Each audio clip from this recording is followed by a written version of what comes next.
Voilà, donc de retour sur la libre antenne. Voilà, donc toujours avec Laura Marie. Ça va Laura, Ça toujours? va. Voilà, bon bah on s'inquiète, vous voyez, deux invités féminines.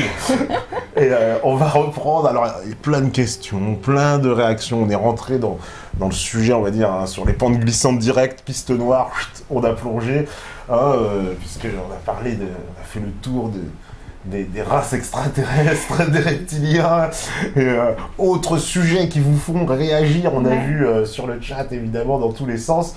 Comme d'habitude, c'est tout à fait normal. Et là, on va aussi parler d'un autre sujet. Alors, c'est une question. Alors, Julien Sarkis, tu m'as dit, tu le connais? Oui, c'est de la Julien. triche. Moi, je vois son nom. Salut, Julien. Voilà. Donc, il te pose une question. C'est vrai, s'il te demande un mot sur le véganisme, tu te pas a du mal, j'ai l'impression, avec le fait de refuser l'exploitation animale. Ce serait sympa de m'expliquer en quoi ça consiste. Merci à vous deux, l'émission est super comme d'hab. Ah bon, mais moi je suis un viandard, mon cher Julien Sarkis. Bon. Le monde se divise en deux, les végans et les viandards. Alors... Ouais, c'est plutôt au niveau de la conscience en fait. Alors le véganisme...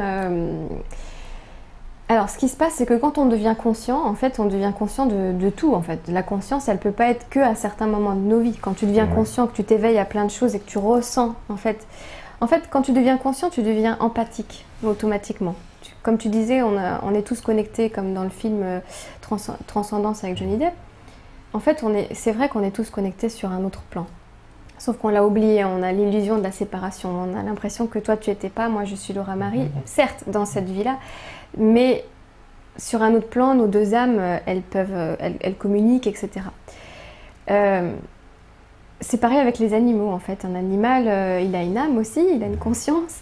Et donc, quand on est conscient de ça, on ne peut plus faire les choses qu'on faisait avant, c'est-à-dire manger sans conscience. Manger un steak dans notre assiette sans penser que c'était justement un animal, ou du jambon sans penser que c'était un animal avant. Et donc, c'est là qu'on commence à se poser la question, mais attends, toute cette souffrance qui se passe derrière les murs des abattoirs, bien cachés, est-ce que c'est normal? Est-ce que c'est juste? Est-ce que c'est nécessaire?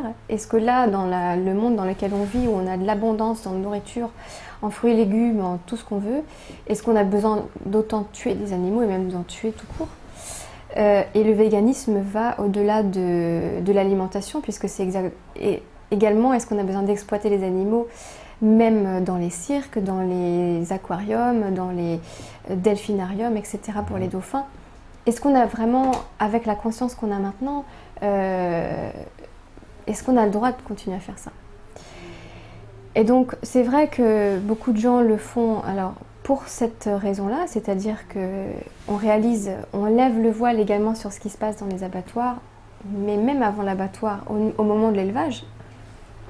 C'est-à-dire que ces animaux, ils sont profondément maltraités, vraiment, mais c'est absolument atroce la cruauté qu'ils doivent endurer. De leur naissance jusqu'à leur mort. Et ça c'est inadmissible en fait. Plus ça va, plus les fermes sont grandes, plus il y a d'animaux compressés dans des espaces de plus en plus réduits, plus les mers sont dévastées, les dauphins sont massacrés, les baleines, etc., les requins, c'est absolument abominable, il y a aucune conscience. Et puis en Chine, alors c'est encore pire avec tout ce qui est chiens et chats. Là, il y a un massacre bientôt qui va se produire avec 10 000 chiens en Chine, qui vont être torturés et puis mangés. Ça, on ne peut plus faire ça, on ne peut plus cautionner ça quand on a une conscience, qu'on est réveillé à qui on est vraiment, et puis qu'on a l'empathie, c'est-à-dire qu'on ressent l'autre comme si c'était nous-mêmes. Donc c'est-à-dire, toi, si tu as mal, je vais me connecter à toi, enfin, j'ai pas besoin de le faire consciemment, mais si tu as mal, je vais ressentir ton mal et je vais vouloir t'aider, parce que je sais que si tu as mal, c'est comme si j'avais mal moi. Et ben, c'est pareil avec un animal, donc si l'animal a mal, je ressens sa souffrance. Et donc, savoir que l'animal a été maltraité de sa naissance jusqu'à sa mort, qu'il a été dans les couloirs de la mort, qu'il a vu les autres se faire tuer, qu'il s'est fait égorger la plupart du temps de manière parfaitement consciente. C'est pas que les abattages rituels donc qui sont faits sans étourdissement. Maintenant, quasiment 40 à 60% de la viande qu'on mange, même sans qu'elle soit halal ou cachère, est abattue de cette manière-là. Donc, en fait, l'animal est parfaitement conscient, on l'égorge de manière parfaitement consciente. est-ce que ça c'est normal? Enfin, à partir du moment où on a une conscience, où on est connecté à sa conscience, on peut pas trouver ça normal. Même si on dit qu'on aime la viande, etc., c'est pas normal de faire ça. Mais est-ce qu'on peut pas... Alors dans ce cas, je me fais encore l'avocat du diable, est-ce que c'est pas justement le principe de l'élevage et les conditions d'élevage qu'il faille changer plutôt que s'interdire de manger de la viande? C'est-à-dire de rendre un élevage humain. Plus humain. Tu me l'as enlevé. Tu es déconnecté là, je sens parce que non, je l'avais... c'est juste qu'on a tellement l'habitude. Voilà, c'est ça. Alors, bon, cet argument, voilà, à ce moment-là, c'est comme si tu tues quelqu'un et puis tu dis oui, mais je l'ai élevé humainement dans ma cave, enfin, ou je l'ai élevé dans mon salon, voilà, c'était humain, mais ça te donne pas le droit de tuer quelqu'un même si tu l'as bien élevé. C'est en quoi le fait de bien l'élever, ça donne le droit de tuer? Bah, il va mourir de toute façon. Bah oui, mais... Oh non, mais on peut aller loin, on peut aller loin sur ça. Donc, cette vache qui va mourir. Toi aussi, tu vas mourir, donc autant que je te tue tout de suite. Oui, mais bon, moi je suis un humain, j'ai un traitement particulier. Bah pourquoi? Bah parce qu'en fait, la vache... Surtout que tu veux le manger alors que tu as d'autres choses à manger. T'es pas sur une île déserte avec qu'un animal à disposition. Mais cette vache qui va mourir... Mais non, elle va pas mourir, elle vit normalement 20 ans et on la tue au bout de... Non, mais... Si on la tue, elle va nourrir, d'ailleurs c'est marrant, tu vois, la langue, elle va nourrir tout d'un coup, en mourant, non. elle va nourrir. Mais oui, mais on n'a pas besoin, parce qu'on a d'autres choses à manger. On n'est pas dans un cas de pénurie. Manger des feuilles, ça ne me nourrit pas. Il n'y a pas que des feuilles, ça, ce sont des fausses croyances, il faut vraiment s'enlever tout ça. Et puis à partir du moment où... Parce que moi j'ai brouté, je peux pas, alors comment dois-je faire alors? Il y a plein de choses. En fait, tu te rends compte que quand tu retires la viande, en fait, c'est vraiment pas compliqué. Finalement, quand tu manges la viande, tu vas manger de la viande avec, je sais pas moi, de la purée, des légumes ou des frites. Enfin, j'en sais rien ce que tu manges en accompagnement. Rares sont les personnes qui mangent que de la viande. À ton repas, tu manges toujours un accompagnement avec. Ouais. Alors que quand tu supprimes ça, finalement, tu es obligé de devenir un peu plus créatif et de varier plus ton alimentation, puisque tu ne vas pas manger que justement ce fameux accompagnement que tu avais avant, donc que des frites par exemple, ou que des légumes. Donc c'est là que tu vas commencer à t'intéresser à plein d'autres aliments que tu n'avais même pas connaissance, dont tu n'avais même pas connaissance avant. Et c'est là que tu vas en fait manger beaucoup plus varié et tu vas redécouvrir tous les fruits et légumes qui existent sur cette planète et qui sont infinis. Enfin, c'est le nombre de fruits et légumes qui existent. On peut pas le concevoir parce que nous, on va toujours manger les mêmes. Mais il y en a vraiment énormément. Oui, mais l'homme, depuis, regarde, si on remonte à l'origine, l'homme préhistorique, a toujours fait ça. De la viande. Bah oui. Mais oui, mais il avait que ça à manger à l'époque. Il n'y avait pas de supermarché avec plein d'autres alternatives. Il avait quand même des fruits à profusion à disposition. Pas toujours, parce que ça dépendait de quel endroit il était, de son climat là où il était. Des fois, il avait qu'un animal à manger. Et puis s'il en avait déjà tué un, il en tuait pas 10 000, quoi. Si tu veux, si déjà on en revenait à ce mode de vie-là, où chaque humain tuait pour sa famille un animal, déjà, ça serait déjà bien. Mais là, c'est pas le cas. On mange énormément d'animaux. C'est 60 milliards par an, donc c'est pas un animal qui va nourrir toute une tribu. Mais est-ce que c'est pas justement parce que ce système industriel est complètement fou, parce qu'il surproduit une quantité de viande, on va dire, démesurée. En plus, ce qui est en plus le paradoxe de notre société dans la situation actuelle, c'est que la viande se consomme en excès et en plus à profusion, puis on la jette tellement elle est surproduite à certains endroits du globe, alors que dans d'autres endroits, on meurt de faim et un peu de viande, ça leur ferait pas de mal. Bah, c'est ça que dans ces endroits-là, oui, c'est sûr, ils ont que ça à manger, ils auraient que ça à manger dans certains endroits ou dans certains endroits, même, je sais pas moi, en Antarctique ou des choses comme ça, ou les Esquimaux. Souvent, les gens vont se comparer, ah oui, mais les Esquimaux, ils mangent bien, voilà. Mais on n'est pas dans cet environnement-là, donc déjà commençons à changer, nous, ceux qui pouvons changer, puisque nous, on peut se le permettre, et puis après, on trouvera des solutions pour le reste. Mais c'est pas parce qu'à l'autre bout de la Terre, il y a des gens qui n'ont pas à manger, que nous, on doit manger de la viande. Mais imaginons, par exemple, que je vive dans ma petite ferme, bien bio, dans les Cévennes, et puis j'ai mes poulets, j'ai mes lapins. Je veux dire, est-ce que sincèrement ils vont vivre mal, mais non, ils vivront pas mal, mais ils mourront mal. Enfin, ils mourront plutôt que ce qui était prévu, et puis voilà. Mais encore une fois, c'est pas du tout le cas là. C'est pas du tout le cas là. Tu manges pas tes propres poulets ou tes... Non. Donc voilà. Donc en fait je la peux question. pas faire mes poulets là, ça serait compliqué. Donc voilà. Donc en fait la question, elle se pose puisque ce n'est pas le cas. Si tout le monde en était à faire une ferme où ils chérissaient ses animaux, etc. Ça serait déjà mieux, même si dans l'absolu, bon bah voilà, il faut pouvoir tuer l'animal. Mais dans l'absolu, ça serait déjà moins pire. Là, ce qu'on dénonce, c'est vraiment... bon, moi, je ne le ferai pas non plus parce qu'on n'a pas besoin pour survivre de manger des animaux. Donc, puisqu'on n'en a pas besoin, c'est uniquement par goût et par croyance qu'on en a besoin. Et au contraire, justement, plus on mange des produits animaux, plus on est malade. Tu sais que dans les pays où ils mangent plus de produits laitiers, c'est là où il y a le plus d'ostéoporose, justement, de dégénérescence des os. Donc en fait, c'est l'inverse. Plus tu manges des produits animaux, plus tu es malade. Donc quand tu sais ça, il n'y a plus aucune raison, en fait, ni éthique, ni de santé pour consommer des animaux. Et même au-delà de ça, puisque là, on parle de spiritualité, chaque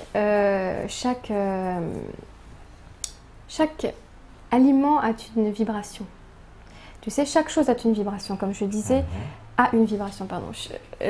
L'eau, la musique, par exemple, la musique qu'on a entendue juste avant de cet instrument, c'est une vibration très élevée. Et également, chaque aliment a une vibration, encore une fois. Donc, du coup, si je mange une feuille de... qu'est-ce que je pourrais manger? Des lentilles, par exemple. Ces lentilles-là, c'est une alimentation vivante puisque ça provient de la terre, surtout si c'est biologique, voilà, c'est ce qu'on appelle l'alimentation vivante. Par exemple, les graines germées aussi, c'est vraiment ce qu'on appelle l'alimentation vivante. Ça n'a pas été transformé par l'homme, donc ça vibre très très haut, ça provient directement de la terre, donc ça a une vibration très très élevée. Quand tu mets ça dans ton corps, ça nourrit vraiment toutes tes cellules, c'est vraiment très très puissant. Par contre, si tu manges un aliment mort, donc par exemple le cadavre d'un animal qui est en décomposition, puisqu'une fois qu'il est dans ta barquette, il est déjà en décomposition. Donc là, au niveau énergétique, ça ne va rien t'apporter. C'est-à-dire que ça va te caler, ça va te permettre de ne pas mourir de faim, ça va te permettre de... Enfin, ce qui n'est pas le cas pour nous, mais imaginons que tu serais sur une île déserte. Mais au niveau vibratoire, c'est pas quelque chose qui va te faire vibrer haut. C'est quelque chose qui va te descendre justement tes vibrations.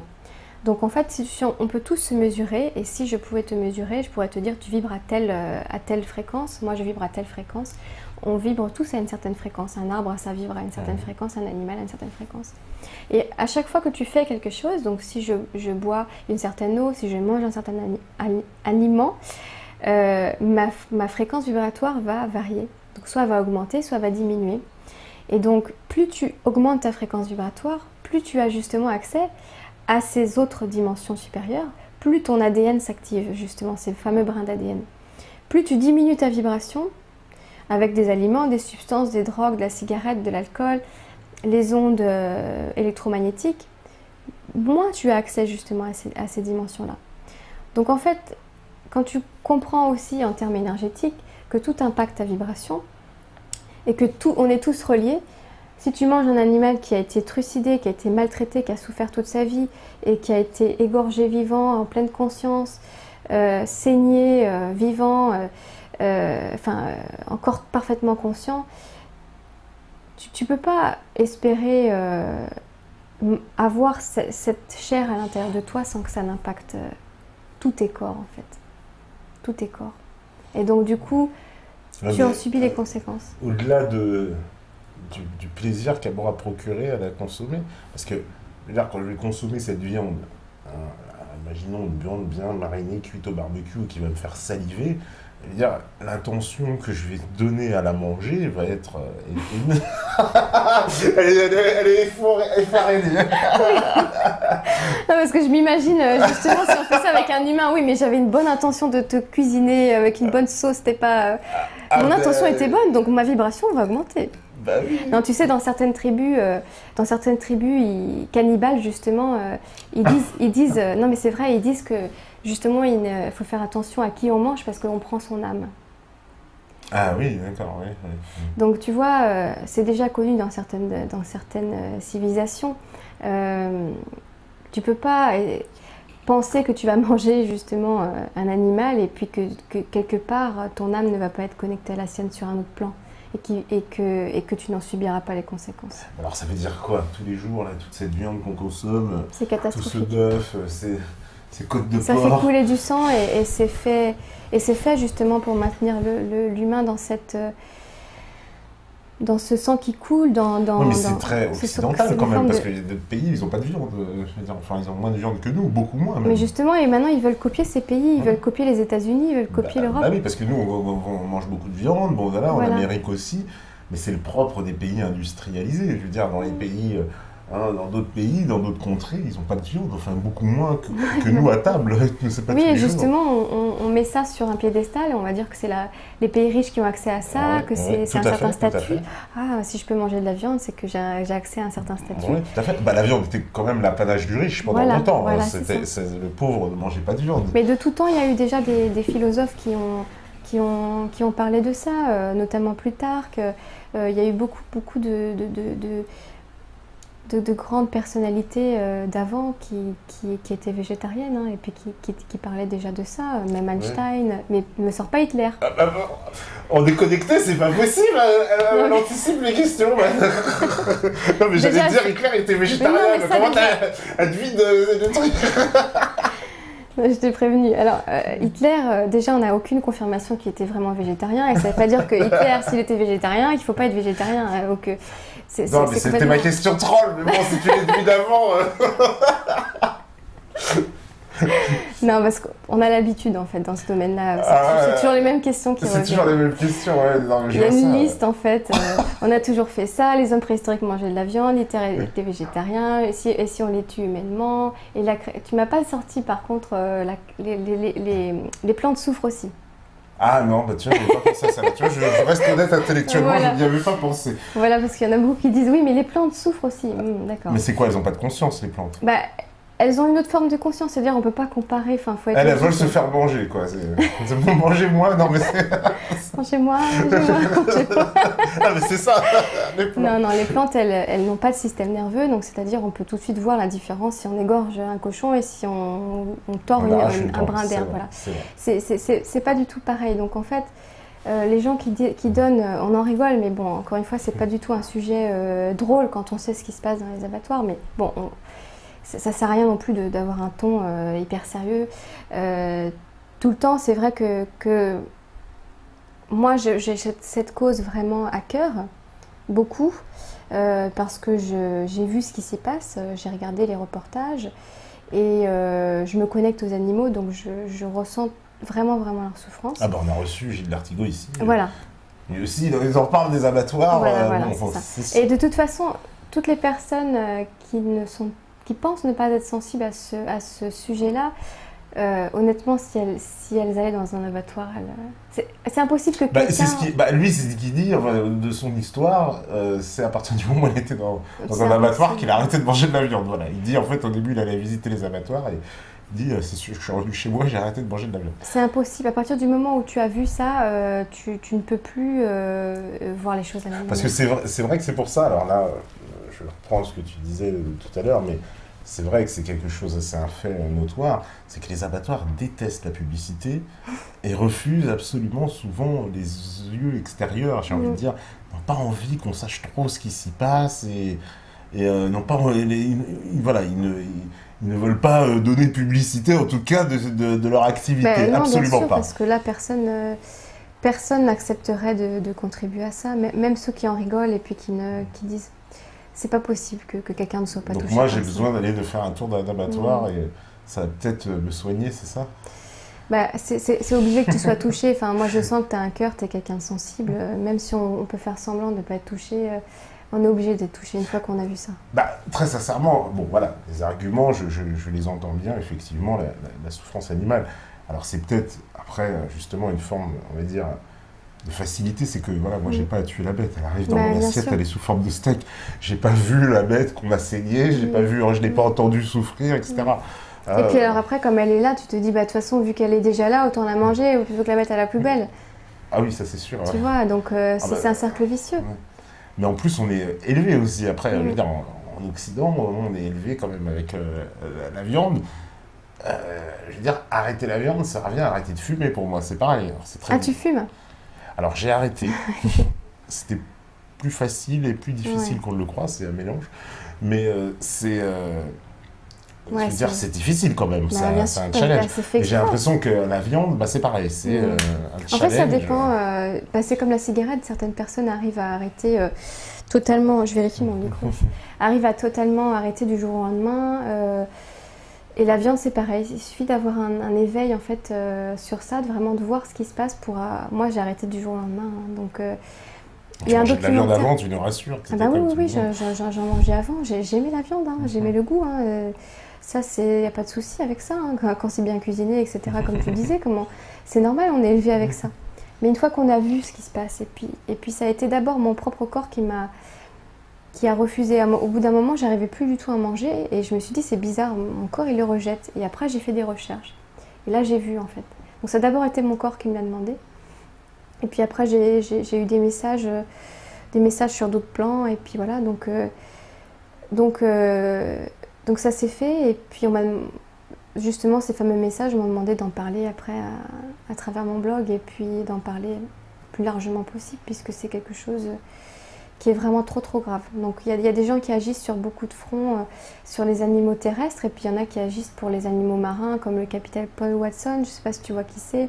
Lui, il agit pour les baleines, enfin pour les animaux marins, puisqu'il y a 1000 milliards d'animaux marins tués par an. Donc en fait...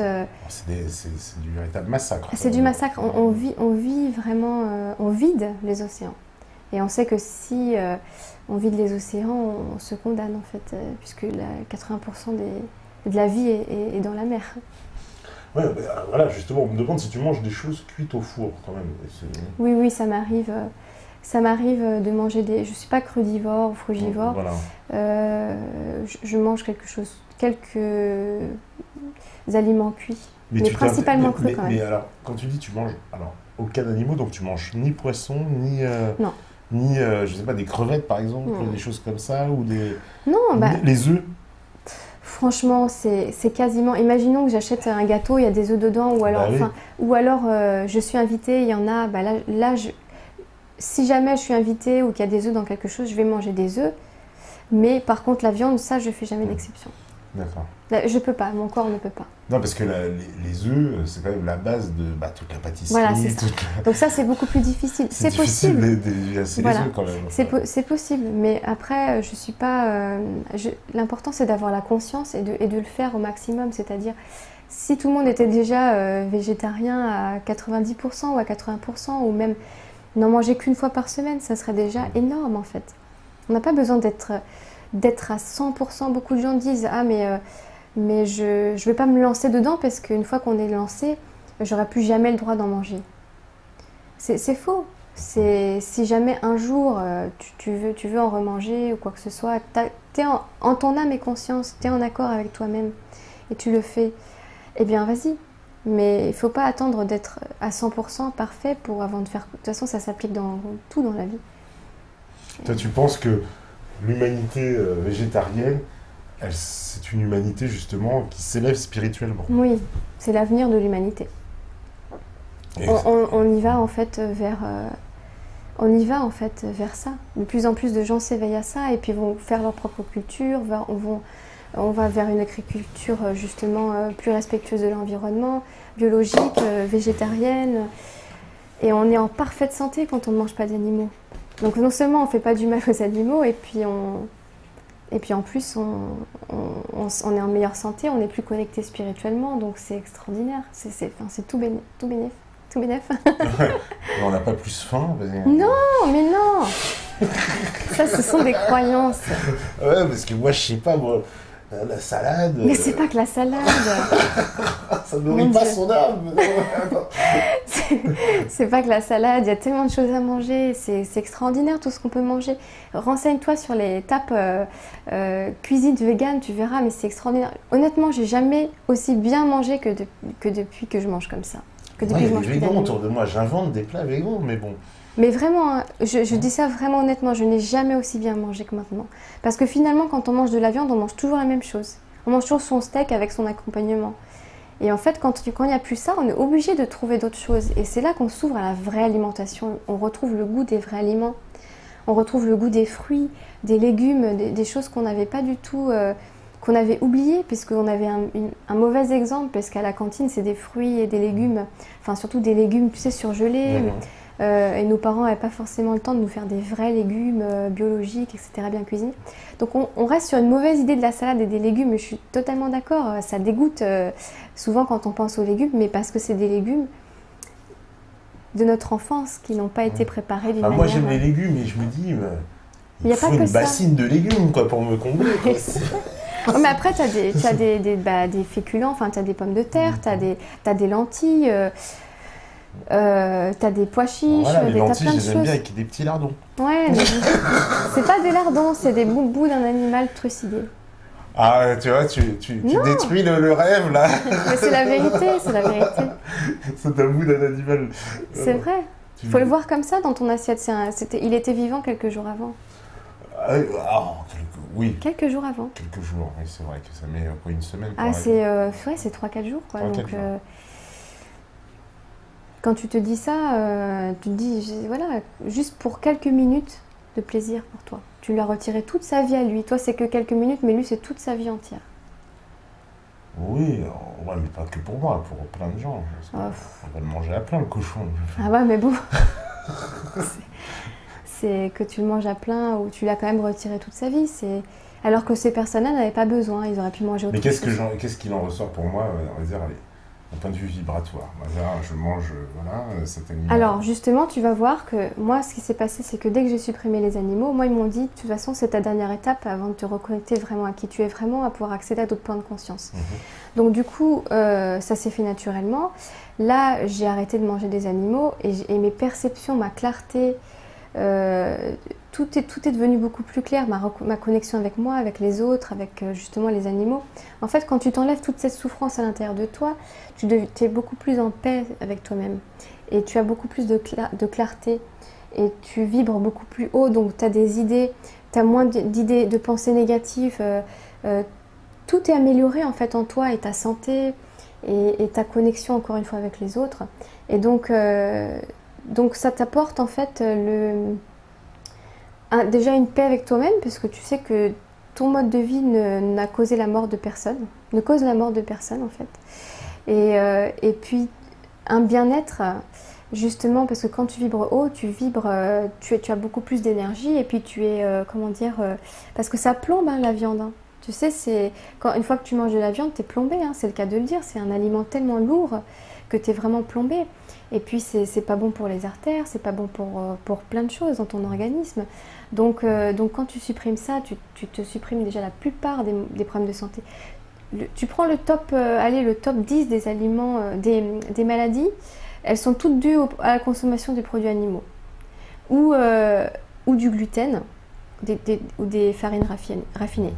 Donc de toute façon, quand tu veux avoir une alimentation épurée qui n'est plus toxique, tu supprimes quoi? Tu supprimes les aliments, les produits animaux, tu supprimes le gluten et tout ce qui est raffiné, donc c'est-à-dire le sucre blanc, les farines blanches, etc. Et là, ton taux vibratoire, c'est comme si tu étais une montgolfière et tu enlèves tous les sacs qui te maintenaient en bas dans cette fameuse troisième dimension lourde où tes perceptions sont limitées. Et là, tu t'élèves, tu lâches tous les lestes et puis tu t'élèves et là, tu commences à percevoir d'autres choses, qui tu es, tu te souviens de pourquoi tu es là. Ouais. Mais l'alimentation donc fait partie intégrante du processus pour toi. L'alimentation et la conscience va obligatoirement de pair, et l'alimentation et la spiritualité va obligatoirement de pair. Tu ne peux pas accéder à des plans de conscience plus élevés en ayant un mode de vie malsain. On devient ce qu'on mange, c'est ça? Exactement. On est ce qu'on mange. On est ce qu'on mange. Donc, c'est pourtant dans l'histoire, est-ce qu'on peut donner l'exemple d'une civilisation qui a adopté un mode de vie complètement végétarien? Beaucoup en Inde. Hein. Tu sais, en Inde, Gandhi, lui, il était végétarien, il se battait pour ça. Tu sais, Gandhi, Gandhi, il était sur le point de mourir à un moment donné, et puis son médecin, à ce moment-là, lui a dit « Prends un bouillon de poule ». Donc c'est juste un bouillon de poule, hein, c'est juste une soupe, voilà. C'est même pas manger un bout d'animal. Hein. Et il a refusé.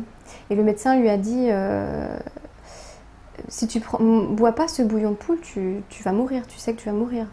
Il a dit « Je préfère mourir que de manger un animal ». Et il a commencé à se laisser, il était décidé à se laisser mourir. Et après, il y a quelqu'un qui est intervenu et qui lui a apporté un cocktail de plantes voilà, pour le soigner. Et il a été soigné grâce aux plantes. Donc c'est pour dire son niveau de conscience et son niveau de dévouement pour cette cause. Et c'est-à-dire qu'il était prêt à mourir plutôt que de manger un animal. Et même une soupe qui a été faite à partir d'un animal. Oui, même une soupe faite Oui, c'est vrai que dans la culture indienne, il y a une forme de végétarisme, puisque par la religion aussi, il y a un respect des animaux, voilà, on ne doit pas tuer certains animaux, etc. C'est très lié aussi à leur spiritualité religieuse. Ouais. Totalement, mais ça part de certaines vérités, tu sais, tout part de vérités, après c'est détourné ou c'est mis sous forme de croyance pas de croyance, mais d'enseignement spirituel, mais ça part de vérité, et puis voilà, certaines civilisations savent plus que d'autres que les animaux ont une conscience, respectent ça, et puis souvent on va dire oui, mais alors les Amérindiens, tout ça, ils tuaient bien les animaux.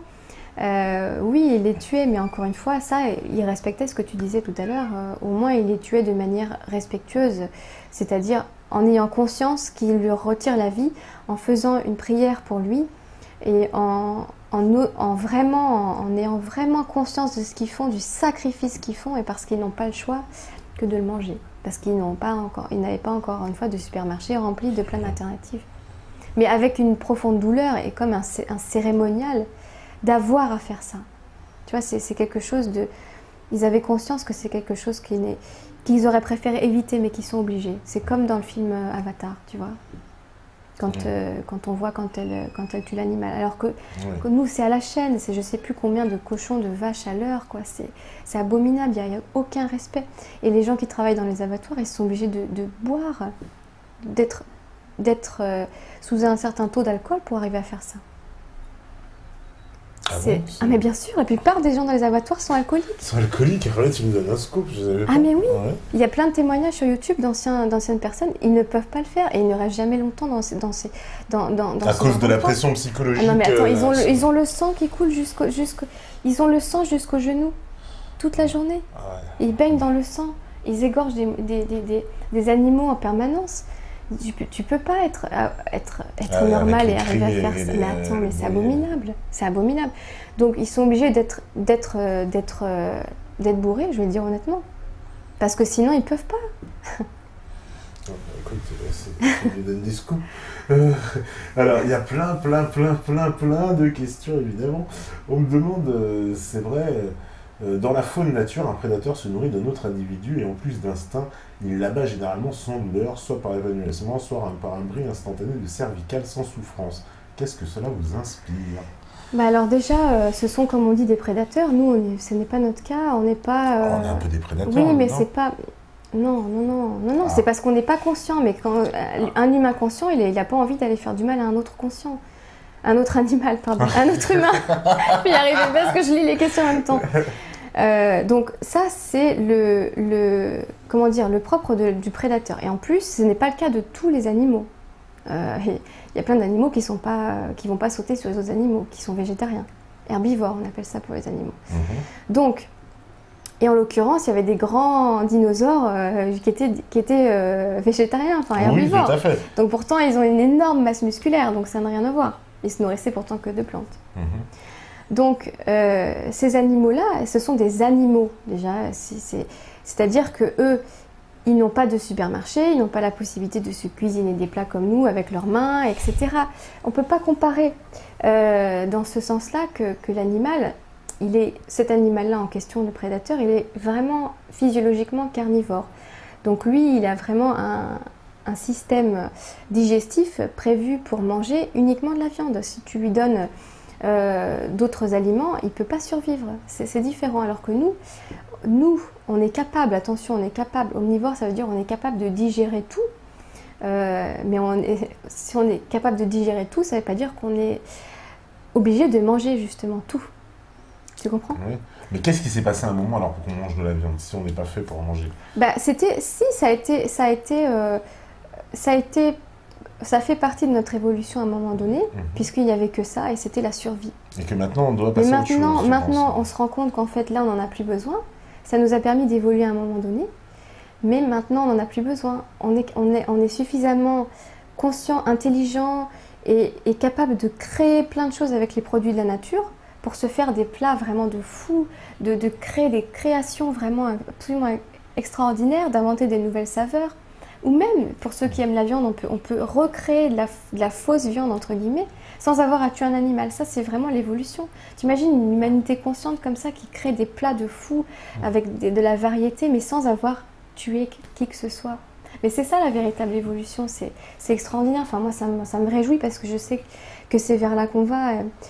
Et dans plusieurs générations, on n'arrivera pas à concevoir, nos petits-enfants n'arriveront pas à concevoir qu'on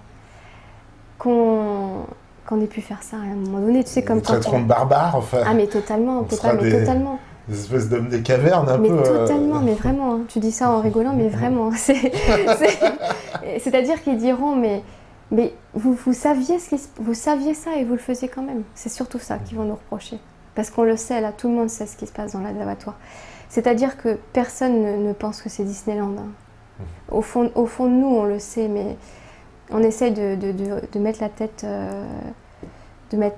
dans le sable parce que c'est trop... En fait, ça remettrait tellement tout en question, toutes nos habitudes, toutes nos croyances, qu'on va se dire oui, mais non, mais on l'a fait depuis la nuit des temps. Toute une industrie aussi qui n'a pas intérêt, parce que je veux dire, l'industrie de la viande, c'est énorme quand même. C'est énorme, c'est comme l'industrie du gluten, l'industrie des produits laitiers, alors les le rayon yaourt. C'est énorme, tout ça est énorme, surtout la France. Ah ouais. On est dans le pays du prédit laitier, plus grand consommateur mondial, il me semble. Peut-être les États-Unis. Peut-être les États-Unis, mais en tout cas, on est numéro 2, sinon on est très très haut dans le avec classement. le fromage surtout. Voilà, donc comment on va faire bouger tout ça? C'est énorme, c'est des intérêts énormes. Oui, mais c'est le... On avance petit à petit parce que déjà, beaucoup de... le pourcentage de végétariens et de véganes augmente vraiment à vue d'œil, Oui, c'est vrai qu'il y a de plus en plus de gens qui... Alors en France, on est quand même à 2%, je crois. Mais les viandards sont plus... Ouais, c'est culturel hein, avant tout, mais après, oui, nous c'est la charcuterie, le fromage. Maintenant, aux États-Unis, il n'y a pas un coin de rue où il n'y a pas de resto vegan, où il n'y a pas d'alternative végétarienne ou vegan dans les restaurants. Donc on me dit les insectes, c'est vrai, alors je vois beaucoup de ça. C'est quoi, c'est des animaux ou pas? Est-ce qu'on peut les considérer dans la catégorie animaux ou alors... Alors en fait, c'est vrai qu'il y a différents types de conscience, même au sein des animaux. Les animaux n'ont pas tous la même conscience, je l'avoue, j'ai rien avoué, mais je le reconnais, voilà. Entre une poule et un agneau, on va dire, par exemple. Alors, ils ont tous une conscience, mais ils n'ont pas tous le même niveau de conscience. Il y a des animaux qui ont des plus hauts niveaux de conscience que d'autres. L'agneau, il en a plus que la poule, par exemple. Alors, ça, je sais pas, mais par contre, le dauphin, là, ça, c'est sûr que le dauphin a un niveau de conscience vraiment, et la baleine a un niveau de conscience le chien, très, même, très élevé. Le chien, il a un niveau de conscience élevé aussi. Oui, mais alors pas encore au niveau de la... C'est pas le même type de conscience. C'est-à-dire que le chien, il va être très intelligent, il va pouvoir apprendre plein de mots, faire plein comment dire, écouter les directives du maître, etc. Mais c'est en termes de vibration aussi. La baleine et le dauphin ont une vibration très très très élevée et émettent des vibrations très élevées sur la planète Terre. Donc c'est pour ça qu'ils sont aussi grandement massacrés, puisque les personnes qui sont à la tête de ce monde savent parfaitement ça. Oui, d'ailleurs j'ai vu un reportage, alors là je saute sur ce que tu dis, ça s'appelle Blackfish, et qui parle des parcs d'attractions. Horrible. Horrible, oui. Parce qu'il donne qu'effectivement ces animaux ont des consciences, et ce sont les éleveurs eux-mêmes qui le disent dans le reportage. Et qui sont dégoûtés même après Mais c'est comme si nous, on nous mettait pendant 40 ans dans une baignoire. Voilà, c'est un peu ça, c'est ce que disent les éleveurs, et on ressent toute la souffrance de ces animaux qui sont en plus des animaux de spectacle. Donc fait pour nous amuser, là. Ils ne nous nourrissent même pas, là. C'est juste notre... j'ai envie de dire notre amusement, quoi. Voilà, un peu comme si nous, oui, on nous prenait dans une cage, on nous disait, bah, il faut danser sur la table pour amuser la galerie. Et puis en plus, les dauphins, c'est trompeur parce qu'on dirait qu'ils sourient tout le temps, tu sais. Donc on croit qu'ils sont toujours heureux quand ils font leur spectacle. Alors, ils sont extrêmement malheureux. Extrêmement malheureux, et les dauphins font partie des des rares espèces qui sont capables de se suicider. Donc en fait, nous on voit pas parce que les dauphins, on croit qu'ils sont toujours pareils, que c'est toujours les mêmes quand on va au parc d'attractions. Même si on va d'un spectacle à l'autre, on va pas voir la différence entre les dauphins. Mais entre-temps, il y en a qui se sont suicidés, c'est très très fréquent. Donc comment ils font? Ils arrêtent de respirer et volontairement, ils provoquent leur arrêt respiratoire pour se suicider. Donc il y en a tout le temps dans les parcs d'attractions des dauphins qui se suicident. Puisqu'ils ont conscience qu'ils préfèrent mourir que de continuer à faire ça. Oui. Bah, les éleveurs eux-mêmes parlent de cette conscience animale qui... Voilà, effectivement, que ces animaux ont parfaitement conscience de leurs conditions, de leur état et de la prison dans laquelle ils sont. Et ils aiment tellement les humains. Alors, il faut savoir que les dauphins aiment tellement les humains, mais tellement les humains. C'est-à-dire que même pendant le massacre de la baie de Taiji, tu sais, où là, c'est un massacre. Voilà. Les dauphins, en fait, donc on leur plante une sonde dans le crâne, voilà, pour les tuer comme ça. Parfois, ils ont la capacité ils ont quand même une puissance, tu sais, si tu donnes un coup, si un dauphin il donne un coup à un humain, il peut quand même le heurter facilement. Parfois, ils sont tellement, mais tellement dans la compassion et tellement dans l'amour des êtres humains qu'ils vont préférer se faire tuer que de tuer l'humain, même s'ils en ont la capacité. C'est pour dire leur degré de compassion. Les dauphins... Alors, si je m'en fie au livre de Zachary Sitchin, les dauphins, selon lui, ce seraient des êtres d'autres planètes. Alors voilà, ce seraient des êtres d'expérience, en fait, qui auraient un peu foiré avant l'humain, justement, et qui seraient retombés dans l'océan. Et selon certains spécialistes, certains zoologistes, enfin des gens très spécialisés dans ces domaines, ils disent qu'effectivement le dauphin est une aberration puisqu'on ne comprend pas trop ce qu'il fout dans la mer. En fait, l'Inde les a reconnus comme personnes non humaines.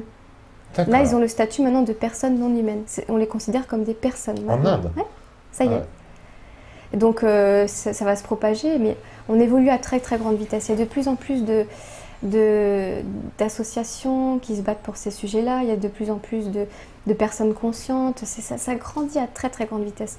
Donc je suis très heureuse de ça. Et encore une fois, pour l'instant, on considère c'est comme les extraterrestres. On considère ça comme, tu sais, quelque chose de loufoque. Et puis malheureusement, ce qui est regrettable chez l'être humain, c'est qu'en fait, il accepte une vérité que quand elle est passée à la télé. Mais c'est vrai en fait. Quand tu réfléchis, on croit quelque chose qu'une fois que c'est passé à la télé, de la vraie télé, hein, pas les télés alternatives, hein, attention, la vraie télé, c'est un schéma très spécial de pensée. Donc il faut que ça soit passé à la vraie télé, sur une chaîne principalement, parce que même Arte, tout ça, non. Il faut que ça passe sur TF1, tu sais. Au journal de 20h, par quelqu'un en costume, tu sais, voilà. Et là, le jour où quelqu'un comme ça aura dit « les extraterrestres existent, nous sommes... » Là, tout le monde va y croire. Comme disait Madame Benajam, la crédibilité de l'émetteur. Voilà. C'est incroyable. Selon lui, c'est ce que les formations reposent sur ça. Mais tant que ça ne sera pas passé sur TF1 au journal de 20h, les gens croiront. Même si jamais là, en sortant de l'émission, on voyait plein de sous-coupes ou quoi que ce soit, non. Si c'est pas passé au journal de 20h, on peut pas. Notre cerveau, il est tellement conditionné à ne croire que ce qui est passé à la télé, de manière officielle ou dans les journaux, on va le rejeter. Donc c'est pareil pour les animaux. Le jour où ça sera, où on aura compris tout ça, qu'on regardera en arrière, ça sera logique. Mais pour l'instant, on est dans la phase où il faut, accepter que ça soit un peu rejeté. Comme quand on disait que la Terre était ronde, etc. On est dans cette phase-là. D'accord. Il y a plein encore de questions. Je pense qu'on va répondre tout ça dans la troisième partie, hein, c'est le mieux. Comme ça, on va pouvoir sélectionner tout. Il y en a tellement. Oui, des fois, ça s'emballe un petit peu. J'ai vu certaines questions. un peu, hein, Un vous peu laissez quoi? aller. Ah bah il se laisse aller, hein, il demande si t'es marié. Ah, si d'accord. Ouais, ça se laisse aller. Ça Hein, n'a rien à voir. Les mecs, ils essayent de... Ah, ils essayent de prendre un rendez-vous, ça ne marche pas. Donc, ça ne marchera pas. Non, mais c'est toujours comme ça, il faut. Et j'ai pas mon fouet, là. C'est genre, je sais pas, d'habitude, j'ai un fouet. Ils l'ont retiré. Non, il est sur le côté, on fait signe. D'accord, bon, c'est pas grave. J'essaierai de le récupérer. Bon, peut-être, tu vois, c'est comme t'es venu, ils ont dit, ah non, mais pas de fouet aujourd'hui. Ah bon, t'avais un fouet d'habitude? D'habitude, j'ai un fouet, mais c'est pour les méthanos. Ah. C'est pas pour les invités. Bon, alors, faut vraiment un invité passage. Hein. Peut-être j'aurais dû le fouetter, gars. Donc, en tout cas, on va faire une petite pause. La régie, elle est prête. Donc, on fait la petite pause et restez avec nous. On revient Tout à après l'heure. avec Laura. À tout à l'heure.